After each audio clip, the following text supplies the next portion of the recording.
Hello dear students, welcome to DSCJ Home Classes, an attempt to connect learner with instructor.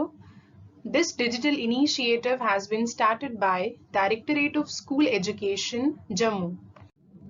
I am Sonakshi Sharma, lecturer in zoology. Students, we are studying the unit Genetics and Evolution, and the chapter that we are studying under this unit is Molecular Basis of Inheritance. Today we are going to study the last topic of this chapter, which comes under zoology syllabus, and the name of the topic is DNA fingerprinting. So today we are going to study about a very fascinating technique of molecular biology named as DNA fingerprinting.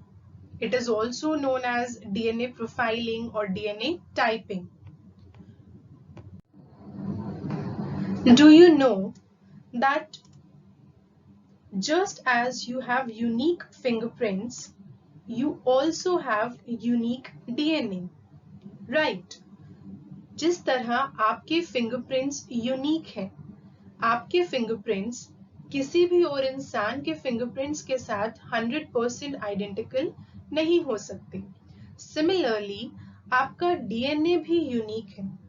आपका DNA किसी भी इंसान के DNA के साथ 100% identical नहीं हो सकता. My DNA is unique to me. Your DNA is unique to you. हमारा डीएनए तो हमारे पेरेंट्स और हमारे सिबलिंग्स के साथ भी 100% आइडेंटिकल नहीं होता. Only exception is monozygotic twins.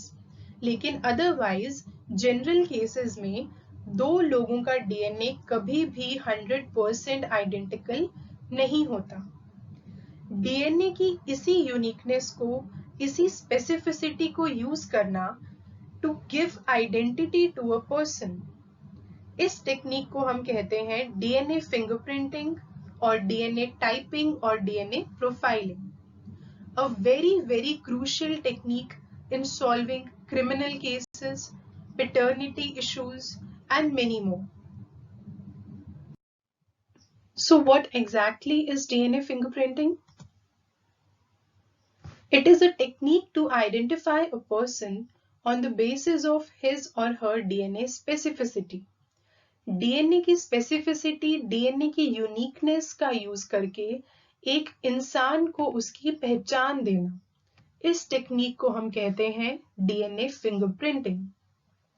This technique was developed by Sir Alec Jeffreys in 1984. तो इस टेक्निक को सबसे पहले इन्वेंट करने वाले इंसान का नाम था sir Alec Jeffreys. Very important, MCQs में पूछा जा सकता है. Third point is it relies on presence of certain DNA sequences which are unique to an individual. वही चीज जो मैंने आपको भी समझाई. इस टेक्निक में उन डीएनए सीक्वेंसेस को देखा जाता है जो एक इंडिविजुअल में यूनिक हो, मतलब सिर्फ उसी इंडिविजुअल की बॉडी में मिले और कहीं नहीं मिले. Fourth point is it is also known as DNA typing और डीएनए प्रोफाइलिंग. तो डीएनए फिंगरप्रिंटिंग के दो और नाम हैं, DNA typing and DNA profiling. DNA fingerprinting की टेक्निक को समझने से पहले we have to understand some important terms because these terms are going to be used and reused in the technique of DNA fingerprinting. The first term is repetitive DNA. ये term familiar लग रही होगी आपको. Yes, we have read about it in Human Genome Project. So, in repetitive DNA, small stretch of DNA is randomly repeated many times. ध्यान से इसे समझने की कोशिश करिए. रेपिटेटिव डीएनए वो डीएनए है जिसमें डीएनए का एक छोटा सा हिस्सा, small stretch of DNA, because DNA is a very long molecule, उस लॉन्ग मॉलिक्यूल का एक स्मॉल स्ट्रेच, एक छोटा सा हिस्सा टैंडमली रिपीटेड है मेनी टाइम्स, बहुत बार. टैंडमली रिपीटेड, डीएनए का एक छोटा सा पार्ट, एक छोटा सा हिस्सा कई बार टैंडमली रिपीटेड है. अब टैंडमली रिपीटेड यहाँ पे एक नया वर्ड आ गया, so we first have to find out its meaning. Tandemly repeated means that repeats lie adjacent to each other on the chromosome. Repeats lie adjacent to each other on the chromosome. इसका मतलब है DNA का वो जो छोटा सा हिस्सा है जो बार बार रिपीट हो रहा है, वो छोटे छोटे रिपीट्स बना रहा है, छोटे छोटे यूनिट्स बना रहा है. ये जो छोटे छोटे रिपीट्स हैं ये एक दूसरे के एडजेसेंट प्रेजेंट है, एक दूसरे के साथ साथ प्रेजेंट है. एक डायग्राम के through we can understand it in a better way. यहाँ first part of the diagram को देखिए. डीएनए का एक छोटा सा हिस्सा है AGAC and this part is repeated again and again in the chromosome segment, right? इसने छोटे छोटे यूनिट्स बनाए हैं and it is repeating again and again. And all these units are located one after another.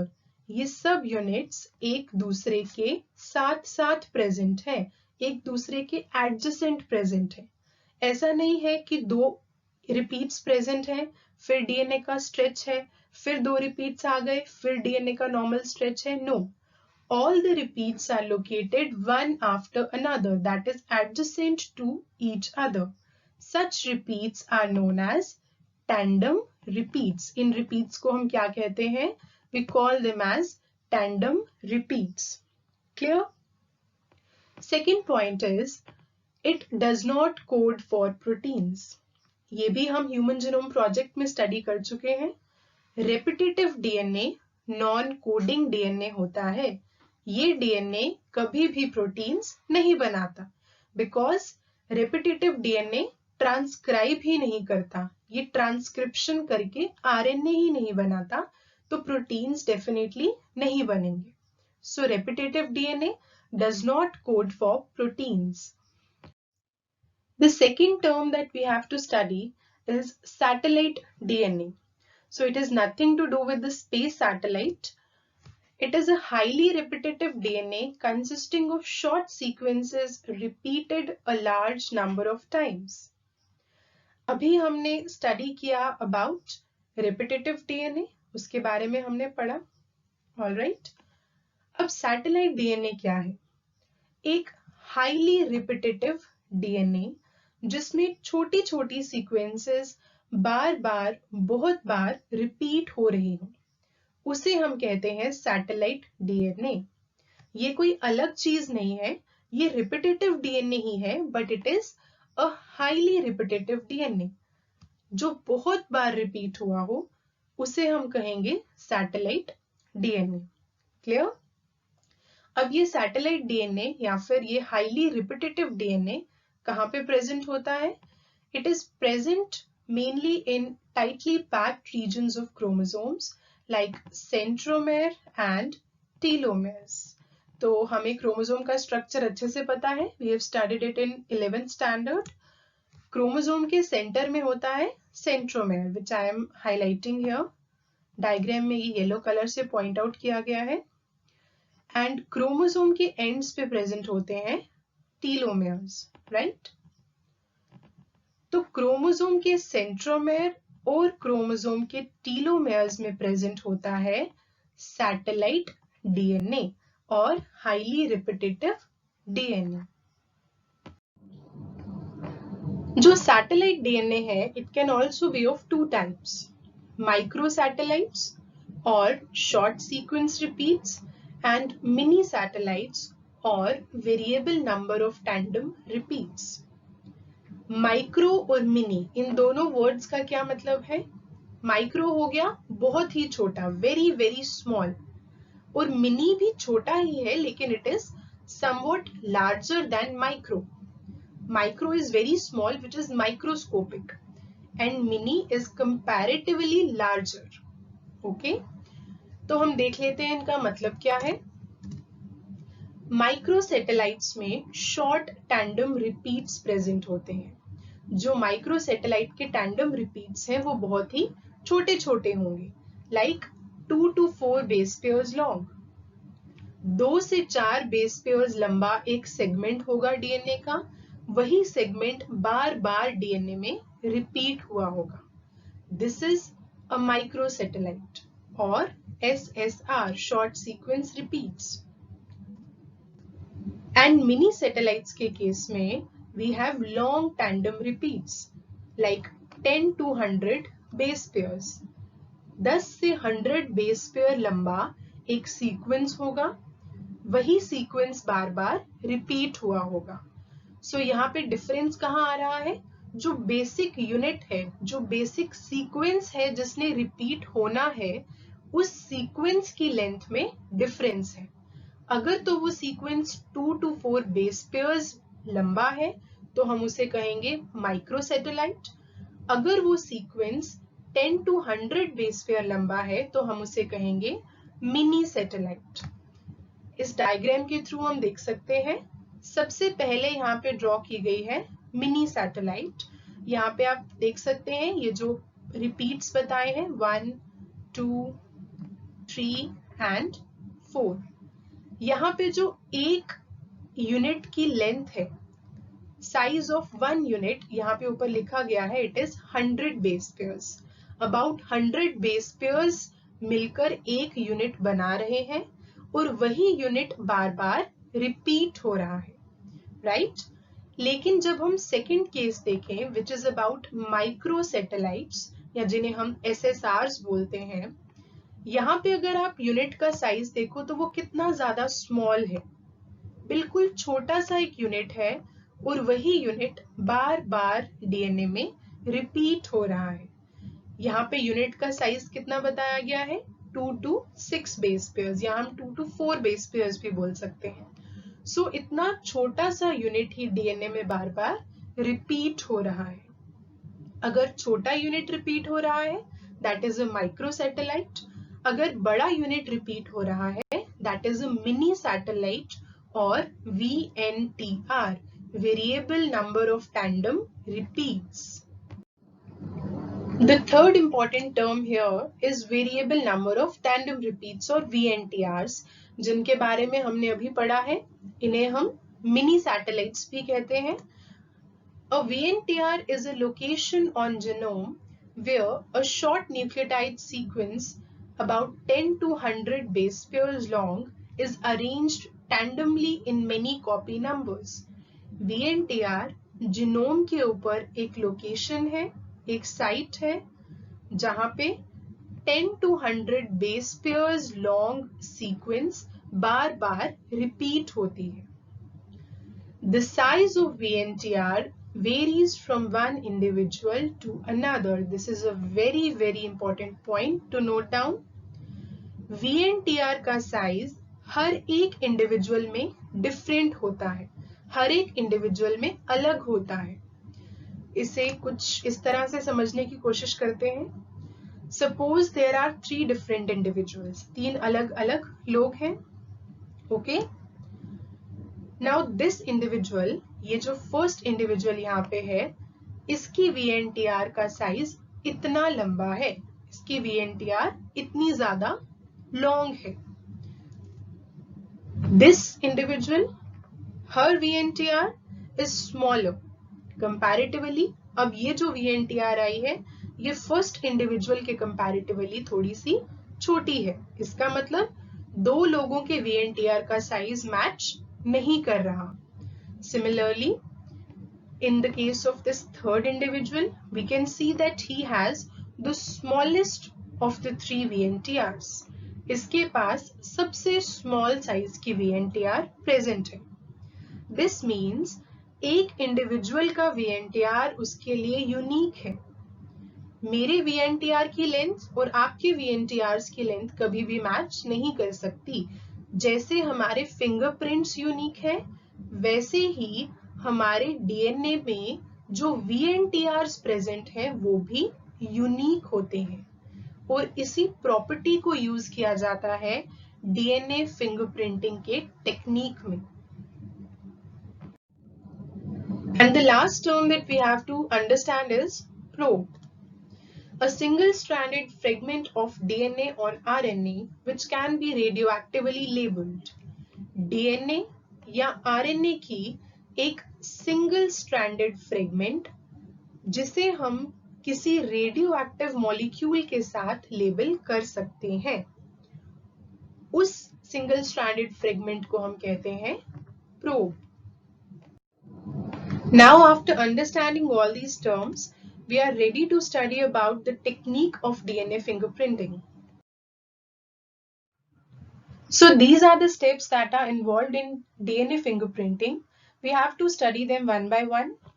Let's have a look at the first step, isolation of DNA. सबसे पहला step है DNA को isolate करना. DNA कहाँ present होता है? Cell के nucleus में. फर्स्ट एंड फॉरमोस्ट हमें सेल के अंदर से डीएनए को एक्सट्रैक्ट करना है, डीएनए को निकालना है. और हम बॉडी के ऐसे कौन से सैंपल्स हैं जिनसे डीएनए को इजीली कलेक्ट कर सकते हैं? These include blood, semen, hair, saliva. These are the most feasible sources for extraction of DNA. In other words, जिस इंडिविजुअल के डीएनए की हम डीएनए फिंगरप्रिंटिंग करना चाहते हैं, उससे अगर हमें डीएनए को कलेक्ट करना है, डीएनए का सैंपल लेना है, तो मोस्ट फिजिबल सोर्सेज रहती हैं blood, semen, hair and saliva. So now let's move to the second step. DNA को हमने आइसोलेट कर लिया. The second step is digestion of DNA by restriction endonucleases. Digestion का क्या मतलब होता है? The literal meaning of digestion is to break, किसी भी चीज को तोड़ना, या डीएनए के केस में हम कहेंगे कट करना, काटना. और कट करने के लिए, काटने के लिए हमें जरूरत है एक एंजाइम की जिसका नाम है रिस्ट्रिक्शन एंडोन्यूक्लिएजेस. ये जो एंजाइम है restriction endonucleases, you are going to study about it in detail in the next chapter, that is biotechnology. So you just have to take an overview here. Restriction endonucleases एक enzyme है.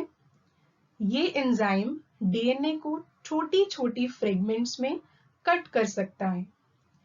इसीलिए इस enzyme को हम common language में कहते हैं molecular scissors. Alright, so this is second step. Now let's move towards the third step of DNA fingerprinting. The third step is separation of DNA fragments by electrophoresis.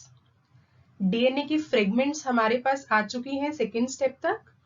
अब हमने उन DNA की छोटी छोटी fragments को एक दूसरे से separate करना है. So third step is all about separation of DNA fragments. और डीएनए की फ्रेगमेंट्स को सेपरेट करना कोई इजी टास्क नहीं है. It is done by a technique which is named as electrophoresis. ये भी टेक्निक हम बायोटेक्नोलॉजी में बहुत डिटेल में पढ़ेंगे, बट अभी के लिए you should know that electrophoresis एक ऐसा टेक्निक है जिसमें इलेक्ट्रिक फील्ड के इन्फ्लुएंस में डीएनए की फ्रेगमेंट्स को सेपरेट किया जाता है. डीएनए की फ्रेगमेंट्स अपनी साइज के अकॉर्डिंगली, अपने लेंथ के अकॉर्डिंगली सेपरेट हो जाती हैं. This technique is known as electrophoresis. Now coming to the fourth step, that is transferring of separated DNA fragments to synthetic membranes such as nitrocellulose और nylon. अब तक हमने क्या किया था? डीएनए को सेल से निकाला, दैट इज आइसोलेशन. डीएनए को छोटी छोटी फ्रेगमेंट्स में कट कर दिया, दैट इज डाइजेशन. डीएनए की फ्रेगमेंट्स को हमने सेपरेट कर दिया, that is separation. Now we are going to transfer these separated DNA fragments to a synthetic membrane. ये जो डीएनए की फ्रेगमेंट्स हमने सेपरेट की थी, इन्हें अब हम एक सिंथेटिक मेम्ब्रेन में ट्रांसफर कर देंगे, सच एज नाइट्रोसेलुलोज मेम्ब्रेन और नायलॉन मेम्ब्रेन. जो मोस्ट कॉमनली यूज्ड मेम्ब्रेन्स हैं they are nitrocellulose और nylon membranes. All right? इस तरह से हम DNA की टैगिंग कर रहे हैं. Now coming towards the fourth step, that is hybridization using labeled VNTR probes. This is a very important step in the entire technique. और जहां तक बात है VNTR probes की, इनके बारे में हम बहुत डिटेल में अभी पढ़ चुके हैं. VNTR stands for variable number of tandem repeats. ऐसे repeats जिनका नंबर वेरिएबल है, जिनका number individual to individual differ करता है. और प्रोब क्या है? Probe is a single stranded fragment of DNA और RNA which can be radioactively labeled. ये हम लोग प्रीवियस स्लाइड्स में बहुत अच्छे से डिस्कस कर चुके हैं. तो अब हम क्या कर रहे हैं, हमने लैब में एक VNTR प्रोब को प्रिपेयर किया. हमने किसी भी इंडिविजुअल का एक DNA ले लिया, एक हम उसे बोल सकते हैं हमने एक रिप्रेजेंटेटिव ग्रुप से DNA उठाया. उस DNA का जो VNTR पोर्शन था वो हमने निकाला. उस VNTR पोर्शन को हमने एक प्रोब में कन्वर्ट कर दिया, मतलब उसे हमने रेडियो एक्टिव मॉलिक्यूल के साथ लेबल कर दिया. तो हमारे पास प्रिपेयर हो गई VNTR प्रोब. अब हम क्या करेंगे, जो हमारा DNA का सैंपल है जिसको अब तक हमने फ्रेगमेंट्स में कन्वर्ट कर दिया है, उस सैंपल में ये जो VNTR प्रोब हमने लैब में बनाई है इसे ऐड कर देंगे. आप इमेजिन कर सकते हैं, अगर हम बेसिक लैंग्वेज में बोलें कि आपके पास एक बोल है, उस बोल में आपने DNA की फ्रेगमेंट्स को काटकर डाला हुआ है. अब उसमें आप एक VNTR प्रोब को ऐड कर रहे हैं. एक डायग्राम के थ्रू हम इसे बेटर वे में समझ सकते हैं. So you can see here, ये जो ग्लोइंग पोर्शन ऑफ DNA है, this is a radio active probe. All right, sequence क्या है? ATCCGA. ये एक रेडियो एक्टिव प्रोब है, इसे आप एक VNTR प्रोब भी कह सकते हैं. ये जो ब्लू कलर की 3 फ्रेगमेंट्स हैं, ये है हमारा DNA सैंपल. जो हमने DNA सैंपल लिया था उसकी छोटी छोटी 3 फ्रेगमेंट्स हमारे पास प्रेजेंट है.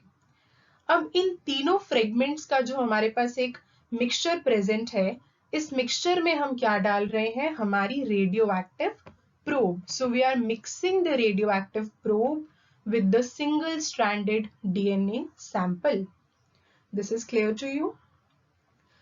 अब हमारे DNA सैंपल में बहुत सारी फ्रेगमेंट्स हैं, पर VNTR सिर्फ उसी DNA फ्रेगमेंट के साथ जाके बॉन्ड बनाएगी, उसी DNA फ्रेगमेंट के साथ जाके हाइब्रिड बनाएगी जिसके साथ वो कॉम्प्लीमेंट्री होगी. DNA की बेस पेयरिंग हम पढ़ चुके हैं in molecular basis of inheritance. ATGC bonds बनते हैं, राइट? तो प्रोब उसी DNA फ्रेगमेंट के साथ जाके हाइब्रिड बनाएगी जिसके साथ वो कॉम्प्लीमेंट्री है. अगर इसे मैं दूसरे वे में कहूं तो प्रोब VNTR प्रोब उसी DNA फ्रेगमेंट के साथ बॉन्ड बनाएगी जो DNA फ्रेगमेंट खुद एक VNTR है. DNA खुद VNTR होगा तो उसकी सीक्वेंस VNTR प्रोब के साथ ऑटोमेटिकली कॉम्प्लीमेंट्री सीक्वेंस होगी.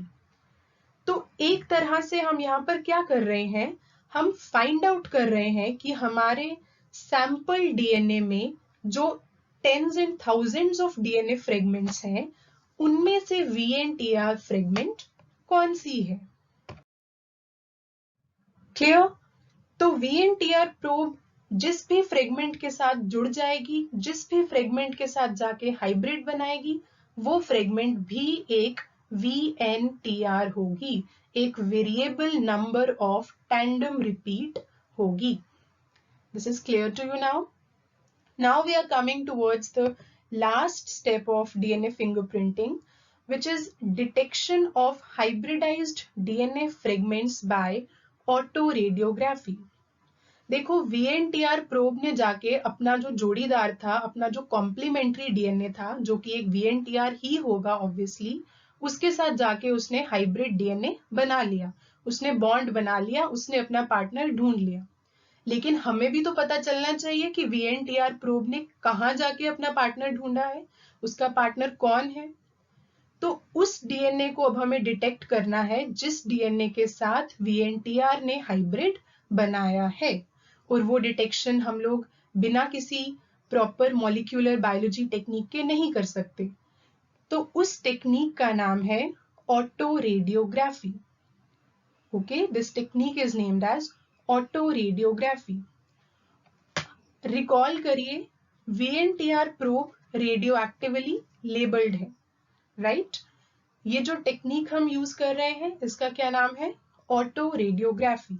तो ऑटो रेडियोग्राफी की टेक्निक में क्या होगा, वो प्रोब्स वो हाइब्रिड डीएनए जिसपे VNTR प्रोब अटैच्ड है, वो डीएनए हमें एक्सरे फिल्म की फॉर्म में दिख जाएगा।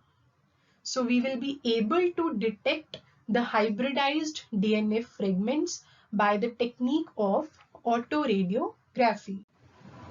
वो जो एक्सरे फिल्म हमें ऑटो रेडियोग्राफी से मिलती है, it is somewhat like this, you can see it here.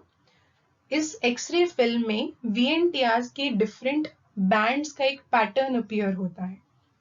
Okay, so this is the entire technique of DNA fingerprinting.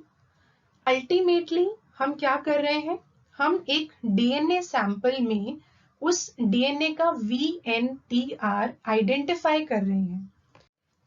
और हम VNTR को ही क्यों ढूंढ रहे हैं? Why is VNTR so important कि हम इतने सारे प्रोसेसेस करके अल्टीमेटली डीएनए सैंपल का VNTR ही फाइंड आउट कर रहे हैं? बिकॉज VNTR ही एक डीएनए को उसकी यूनिक आइडेंटिटी देता है। मेरा VNTR डिफरेंट है, आपका VNTR डिफरेंट है, और आपके सिबलिंग का VNTR भी आपसे डिफरेंट है। दो इंडिविजुअल्स के VNTR की लेंथ कभी भी सेम नहीं होती, and that is the entire basis of the technique of DNA fingerprinting. We are giving identity to a person on the basis of his or her DNA specificity. इस पूरे technique को अगर हम diagrammatically recall करना चाहें तो we can see here, first step is DNA extraction. यहाँ पे ब्लड सैंपल शो किया गया है, उस ब्लड सैंपल से, एंड माइंड इट, अगर हम ब्लड सैंपल से DNA एक्सट्रैक्ट कर रहे हैं तो आपकी प्रीवियस नॉलेज से आपको ये चीज पता होनी चाहिए दैट हम कौन से सेल्स ले सकते हैं। We can take only and only WBCs because mature RBCs के अंदर न्यूक्लियस नहीं होता, so there is no point of extracting DNA from an RBC. Okay, so after DNA extraction यहाँ पर restriction digestion start हो गई है, DNA को छोटी छोटी फ्रेगमेंट्स में कट किया गया। Then we have electrophoresis जिससे हम उन फ्रेगमेंट्स को सेपरेट कर रहे हैं। Then we are transferring the DNA to a membrane, nylon membrane, nitrocellulose membrane, कुछ भी हो सकता है, उस पे हमने DNA को ट्रांसफर किया, DNA की टैगिंग हो गई। Then in this part of the diagram you can see we are hybridizing the DNA with VNTR probe. हम DNA को VNTR probe के साथ हाइब्रिडाइज कर रहे हैं, and in the last step हम लोग एक्सरे फिल्म निकाल रहे हैं ताकि हम हाइब्रिडाइज्ड DNA को आइडेंटिफाई कर सके। So this is the diagrammatic representation of the entire technique. So now we have reached to the most important and the most interesting part of DNA fingerprinting, which is the applications of DNA fingerprinting. Real world में, actual world में DNA fingerprinting का technique कहाँ कहाँ काम आता है। Alright, तो वो इंस्टेंसेस जहाँ पे DNA फिंगरप्रिंटिंग सबसे ज्यादा यूजफुल प्रूव हुई है, those instances are crime scenes. DNA fingerprinting को बहुत ज्यादा यूज किया जाता है in the identification of criminals. एक डायग्राम के through we can understand it. Suppose करिए, इमेजिन करिए कहीं पे एक क्राइम हुआ है, लेट्स से किसी का मर्डर हुआ है। अब फोरेंसिक एक्सपर्ट्स क्या करेंगे, वो क्राइम सीन से सैंपल को कलेक्ट करेंगे, जैसे ब्लड का सैंपल, हेयर का सैंपल, क्योंकि क्राइम सीन पे विक्टिम का ब्लड तो होगा ही होगा, लेकिन चांसेस है कि वहां पे मर्डरर का भी ब्लड हो, राइट? या फिर उसका कोई हेयर सैंपल हमें वहां से मिल सकता है, कोई सलाइवा सैंपल हमें वहां से मिल सकता है. So any such possible sample is collected from the crime scene. उस सैंपल को लैब में लाया जाएगा, उस सैंपल से डीएनए को एक्सट्रैक्ट किया जाएगा, राइट? और फिर डीएनए फिंगरप्रिंटिंग का वही टेक्निक जो हमने अभी स्टडी किया, उसे फॉलो करते हुए हमें मिल जाएगा एक VNTR एक्सरे फिल्म. एक एक्सरे फिल्म मिल जाएगी जिसपे इस सैंपल डीएनए के सब VNTRs एक पर्टिकुलर पैटर्न में अरेंज्ड होंगे, राइट? अब पुलिस को शक है, उन्हें सस्पिशन है 2 लोगों पे. तो वो क्या हो गए?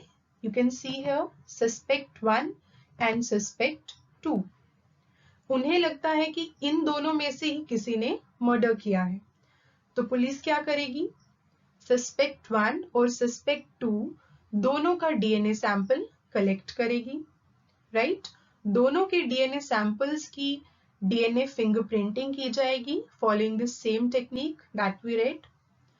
दोनों के VNTR एक्सरे फिल्म्स बनाई जाएंगी. यहाँ पे हम देख सकते हैं सस्पेक्ट 1 की एक्सरे फिल्म और सस्पेक्ट 2 की एक्सरे फिल्म. अब हम क्राइम सीन वाले VNTRs को सस्पेक्ट 1 और सस्पेक्ट 2 के VNTR से कंपेयर करेंगे. यहाँ पे आप क्लियरली देख सकते हैं दैट क्राइम सीन का VNTR और सस्पेक्ट 2 का VNTR पैटर्न 100% सिमिलर है. और ये हम पढ़ चुके हैं, एक इंडिविजुअल का VNTR पैटर्न कभी भी किसी और के साथ 100% सिमिलर नहीं हो सकता. It can never be identical. So it is very clear here that suspect 2 is the murderer in this case. So DNA fingerprinting is widely used in solving criminal cases. This is one of the most important applications of DNA fingerprinting.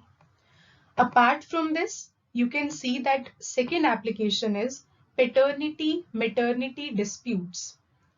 It helps to identify the biological mother, father and offspring. बहुत बार paternity disputes होते हैं. People are not able to find out that who is the genetic father or who is the biological father of a particular individual. तो उस individual का DNA और जो भी हमारे पास persons in question हैं जो उसके possible fathers हो सकते हैं, उनका DNA लिया जाता है. Same technique follow करके VNTR patterns को compare किया जाता है, right? Similarly, maternity disputes या कभी कभी कुछ इंडिविजुअल्स क्लेम कर देते हैं, जैसे आपने अभी सुना होगा, रिसेंट है ये, साउथ इंडिया में there was a guy who was saying that I am the offspring of Aishwarya Rai. So you cannot give any answer just by looking at the physical features. They can be deceptive.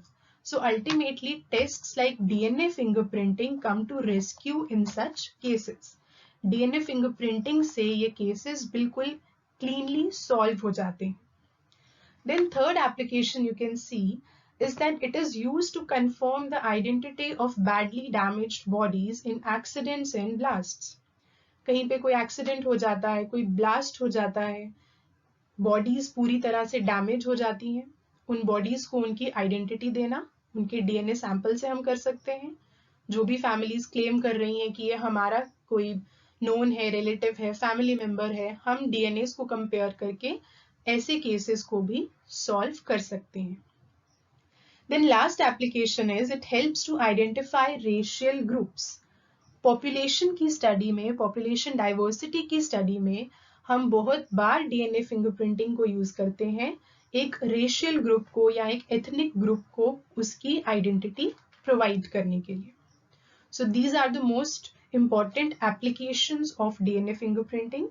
You have to learn these 4 points and this question is very much expected in your final examination. So with this we conclude the topic DNA fingerprinting as well as the unit genetics and evolution. I hope I was able to clear at least some concepts of genetics. Thank you so much for your time, and as I always say, stay curious and work hard.